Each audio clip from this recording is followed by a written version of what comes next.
বিসমিল্লাহির রহমানির রহিম। পরম করুণাময় ও অসীম দয়ালু আল্লাহর নামে শুরু করছি। আশা করি আপনারা সবাই সুস্থ ও নিরাপদে আছেন।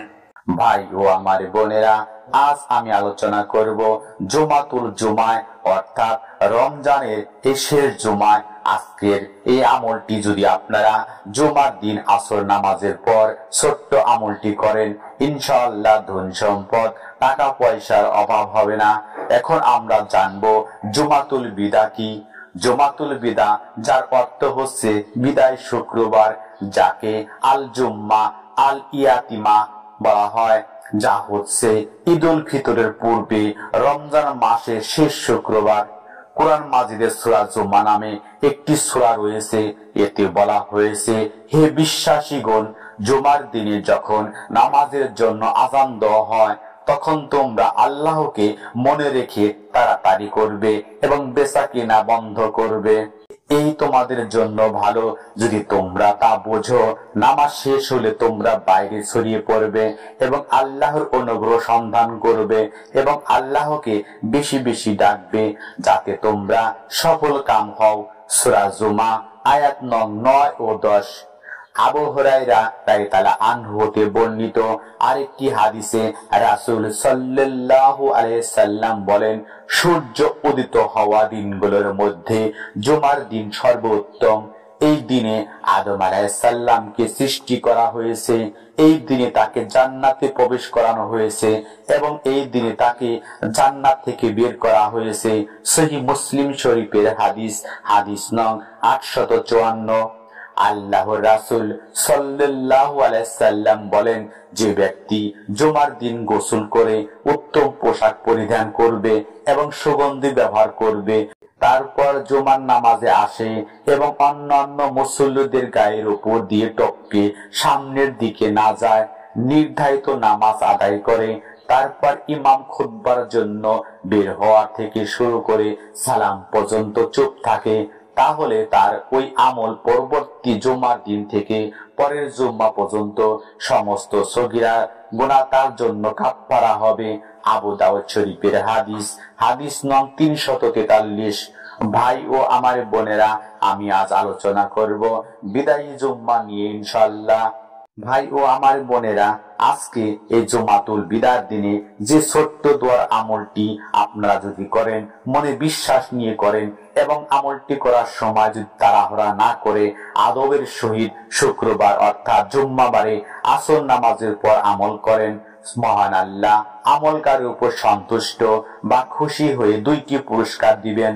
প্রথম পুরস্কারটি হচ্ছে পাপ ক্ষমা করবেন এবং দ্বিতীয় পুরস্কারটি হলো রিজিকের দরজাগুলো আমলকারীর জন্য খুলে দিবেন। সুবহানাল্লাহ, সুবহানাল্লাহ। তো চলুন তিরমিজি শরীফের এই কার্যকর দোয়ার আমলটি জেনে নেই। বিদাতুল জুম্মার দিন আসর নামাজের পর যে দোয়ার আমলটি করবেন, আমি এখন একবার পাঠ করে শোনাচ্ছি, মন দিয়ে শুনে এবং মুখস্থ করে তারপর আমলটি করবেন। দোয়াটি হচ্ছে, রব্বি গফিরলি জুনুবি ওয়া ফাতালি আবওয়া ফাদলিক। অর্থ, হে আমার প্রভু, আপনি আমার সব পাপ ক্ষমা করুন এবং আমার জন্য আপনার রিজিকের দরজাগুলো খুলে দিন। তিরমিজি শরীফের হাদিসের দোয়া। তো চলুন আর দেরি না করে এই কার্যকর দোয়ার আমলটি কিভাবে করতে হবে মন দিয়ে শুনুন। তার আগে আসুন মহান আল্লাহর কাছে একটু প্রার্থনা করি। হে মহান আল্লাহ, তুমি আমাদের জীবনের সকল গুনাহ ক্ষমা করো, আমাদের রিজিক বৃদ্ধি করো। সকলে কমেন্টসে 3 বার আমিন লিখুন। ছোট্ট অনুরোধ, ভিডিওতে একটা লাইক ও চ্যানেলটি সাবস্ক্রাইব করে বেল বাটন অন করবেন। ভাই ও আমার বোনেরা, আজকের এই দোয়ার আমলটি আপনারা জুম্মা বারে করবেন, অর্থাৎ বিদাতুল জুম্মা অর্থাৎ রমজান মাসের শেষ শুক্রবারে আসর নামাজের পর করবেন। এই দোয়ার আমলটি করতে আপনাদের মাত্র 10 থেকে 15 মিনিট সময় লাগবে। জুম্মাবার দিন আসর নামাজের পর ওযু থাকা অবস্থায় আপনারা জায়নামাজে কিবলামুখী হয়ে বসবেন। এরপর সর্বপ্রথম এই ছোট্ট ইস্তেগফার আস্তাগফিরুল্লাহ আস্তাগফিরুল্লাহ আস্তাগফিরুল্লাহ এভাবে 7 থেকে 11 বার জিকির করবেন। এরপর আজকের আমলের দোয়াটি রব্বি গফিরলি জুনুবু ওয়া ফাতালি আবওয়া ফাদলিক, এই দোয়াটি আপনারা মাত্র 3 বার পাঠ করবেন। সম্মানিত ভাই ও আমার বোনেরা, সর্বশেষ রাসূল সাল্লাল্লাহু আলাইহি সাল্লামের উপর দরুদে ইব্রাহিম আল্লাহুম্মা সাল্লি আলা মুহাম্মাদিন ওয়া আলা আলি মুহাম্মাদিন কামা সাল্লাইতা আলা ইব্রাহিমা ওয়া আলা আলি ইব্রাহিমা ইন্নাকা হামিদুম মাজিদ। আল্লাহুম্মা বারিক আলা মুহাম্মাদিন ওয়া আলা আলি মুহাম্মাদিন কামা বারাকতা আলা ইব্রাহিমা ওয়া আলা আলি ইব্রাহিমা ইন্নাকা হামিদুম মাজিদ।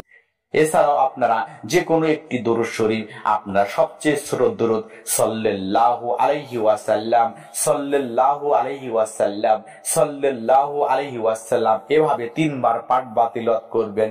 এভাবে আমলটি শেষ করে আপনারা বিশ্ব জগতের মালিক রহিম রহমান আল্লাহর কাছে পাপ ক্ষমার জন্য, রিজিকে বৃদ্ধির জন্য ফরিয়াদ করবেন।